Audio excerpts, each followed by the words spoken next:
When I created this channel, one of the promises I made to you is I was going to take sharp, short jabs to the side of your head to make you think about things, maybe doing some critical thinking. That's what I'm here for today. Not about likes, not about views, not about subscriptions, but to get you to think about what is the internet, what is AI. You don't like what you're seeing? Again, I'll go back to my analogy from 1996, and it applies again to 2026. Look in the mirror. Do you like what you see? What do some people do if they don't like what they see in the mirror? They break the mirror. Other people do what they can to change the reflection. That was the internet in 1996. That's the analogy that works for AI in 2026.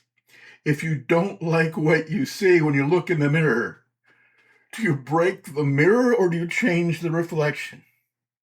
I call it the history of strange science.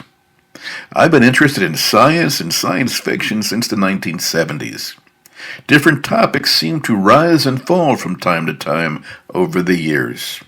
Topics such as UFOs and conspiracy theories that I remember from various popular books and magazines from the 1970s and 1980s are now being created as websites on the internet, and YouTube is flooded with these stories.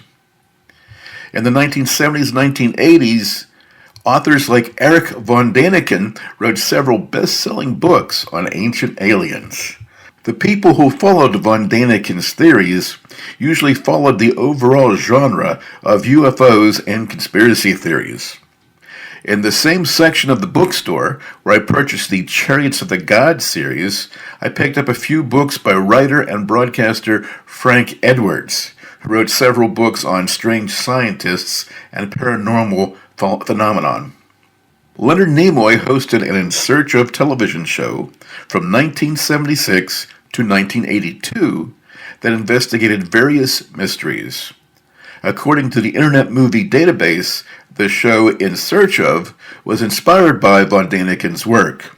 In the 1970s, the television show The X-Files took topics like UFOs and conspiracy theories and carried them from themes followed by a few special interests into popular culture.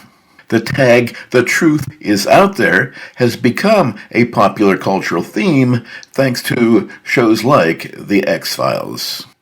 The phrase "truth by consensus" describes the philosophy of taking statements to be true simply because people generally agree upon them. Google is the most used search engine on the World Wide Web, and the term Google has now become a word in the English language to describe a common action. Some know-it-all overachiever will answer a question with the phrase, "Let me Google that for you."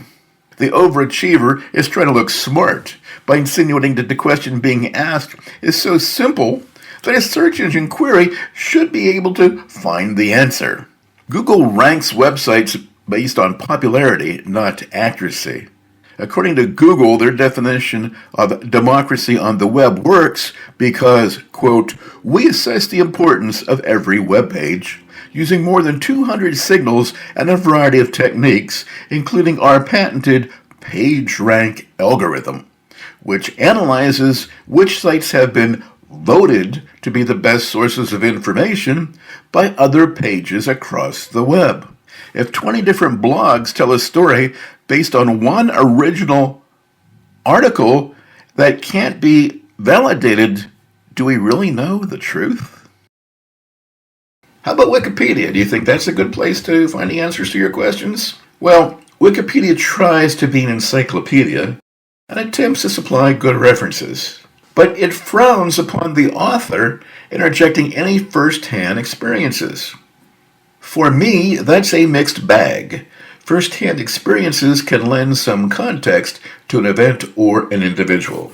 Wikipedia can be a great place to start learning about something, to get a few ideas, but Wikipedia shouldn't be your only place to gather the information.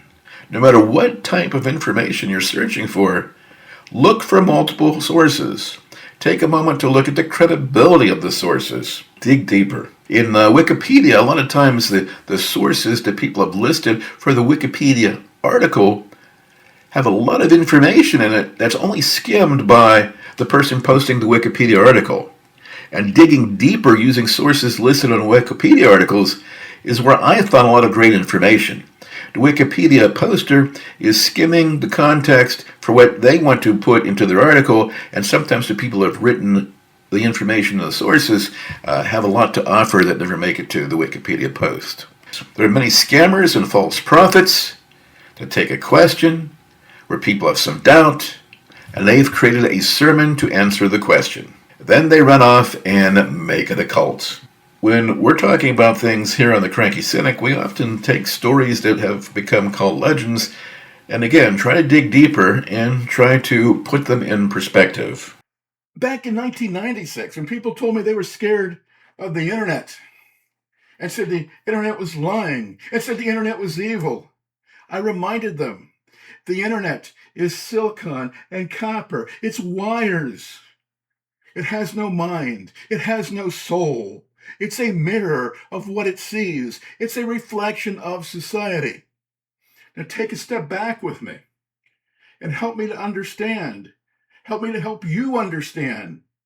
Is AI really any different? Yes, this is my story to tell you, so you believe. Maybe you don't like my videos, but the truth is out there, and I'm going to find it.